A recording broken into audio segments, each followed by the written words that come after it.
Olá, turma. Sejam bem-vindos a mais uma aula de matemática. Vamos estar falando essa semana sobre sistema linear. Vamos estar dando uma lembradinha sobre os conceitos de sistema. Vamos também dar uma lembradinha sobre conceitos de sistema de primeiro e de segundo grau que vimos lá no ensino fundamental, né? E aí eu tenho aqui o sistema linear, que é um sistema formado por um conjunto de equações lineares e tem essa forma aí. Observe que aqui o sistema, quando tínhamos o conceito de sistema de primeiro e segundo grau, nós tínhamos apenas duas variáveis, né? O sistema apareceu, que primeiro vimos a equação, né?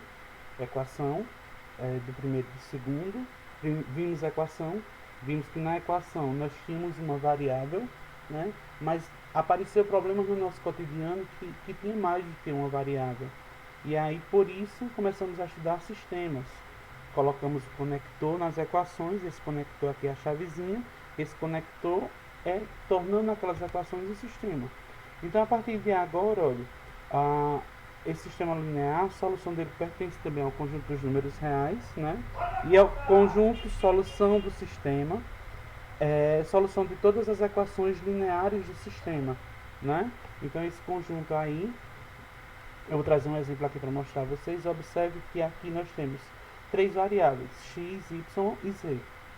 Antes, nós só teríamos duas, só o x e o y. Quer dizer, qualquer letra do nosso alfabeto pode ser uma variável, né? Então, aqui nós temos valores, três valores de x, y e z.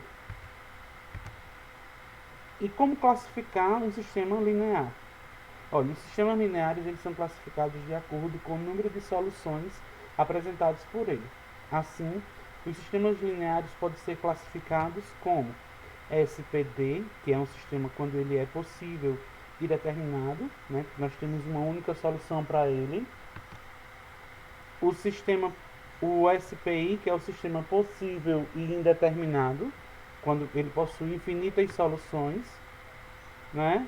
E o sistema impossível não possui solução, né? Eu tenho aqui, ó, o fluxograma ao lado, né, que eu vou começar aqui a mostrar a vocês. O fluxograma ao lado mostra as soluções dos sistemas e como eles são divididos, para que fique melhor, né? Nós temos aqui o sistema, né?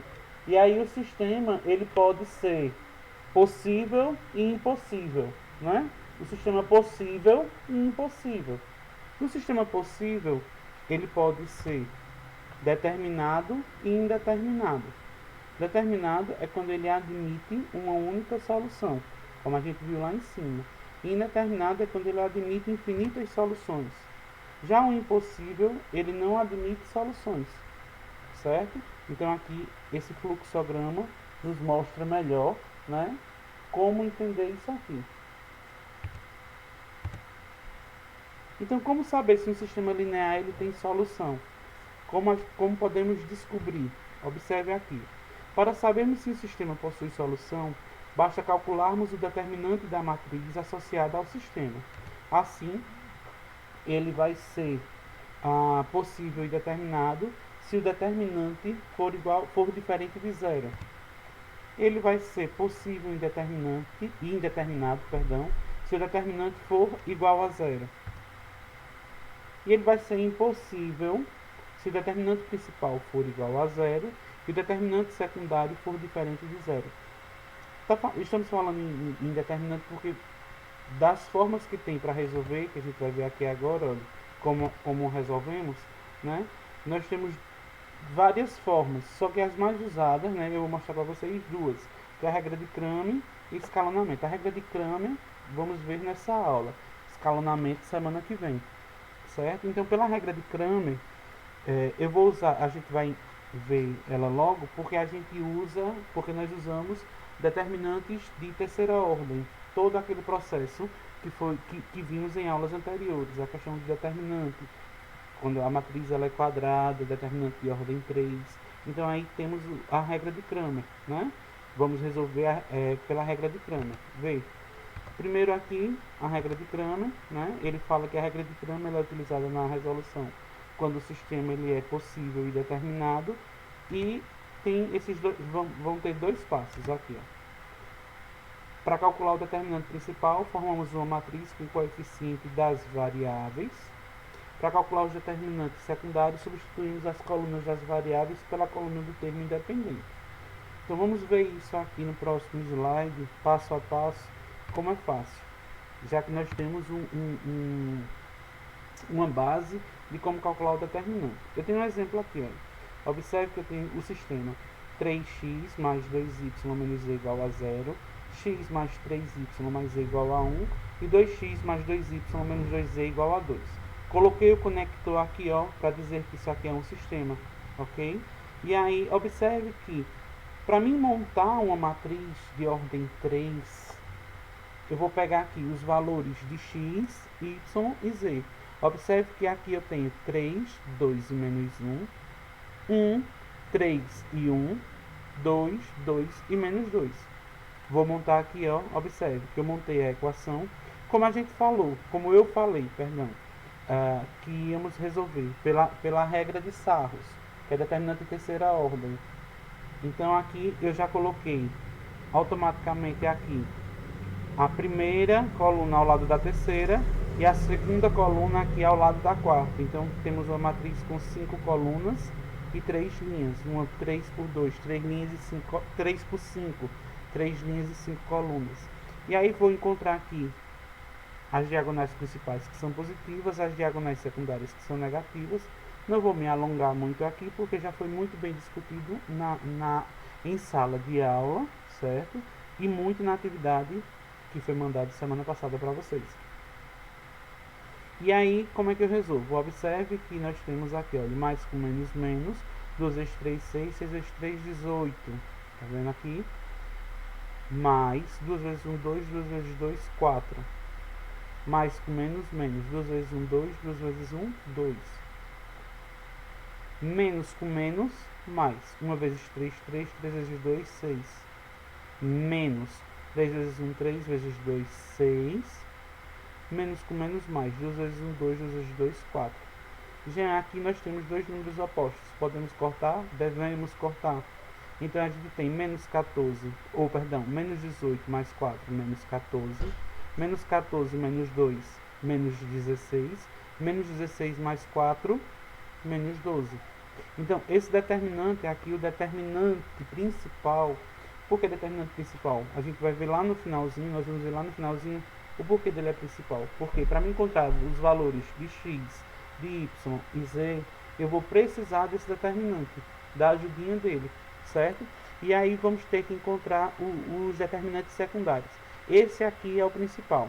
E o determinante secundário será os determinantes de x, o determinante de y e o determinante de z. Para isso eu vou pegar aqui o termo independente. Observe que depois da igualdade, o termo independente da primeira equação foi 0, da segunda foi 1 e da terceira foi 2. E aí o que é que vai acontecer? Observe aqui, para encontrar o determinante de x, para que a gente possa encontrar o determinante de x, o que foi feito? Na coluna do x, eu coloquei o termo independente, que é 0, 1 e 2.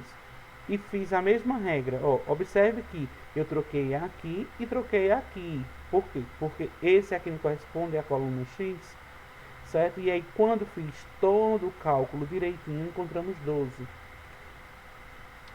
O determinante de y, vê. Agora, eu repito o x normal. E aonde tem y, eu coloquei o valor do termo independente, certo? Então, quando calculamos tudo direitinho aqui, tivemos o menos 12. O determinante de z, tudo isso, essa regra, minha gente, é a regra de Cramer.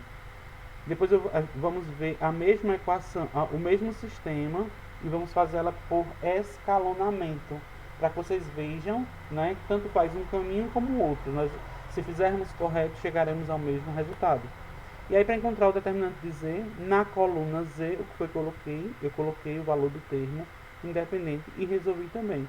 Então, com isso, nós descobrimos que o determinante de x é igual a 12, o determinante de y é igual a menos 12 e o determinante de z é igual a 12. Mas, Jean, nós temos que descobrir no sistema os valores de x, y e z. Né? Então, para que eu possa descobrir o valor de x, o que é que vai acontecer? Eu vou pegar o determinante de x e vou dividir pelo determinante principal. Quanto foi o valor do determinante de x? 12. O determinante principal foi menos 12. 12 dividido por menos 12 é menos 1. Logo, o valor de x no sistema é menos 1. Certo? Quanto for o valor de y? Quanto for o valor de y? Então aqui, o determinante de y foi menos 12, o determinante principal foi menos 12. Menos 12 dividido por menos 12 é igual a 1. Então, com isso, descobrimos que o valor de y é igual a 1. E o valor de z? Determinante de z dividido por determinante principal. Então, 12 dividido por menos 12 é menos 1. Contudo, né, nós descobrimos que a solução do sistema é menos 1, 1 e menos 1. Vê, pessoal, para a próxima aula eu quero que vocês deem uma olhadinha com carinho no livro. No livro nós temos a questão de sistema linear, certo?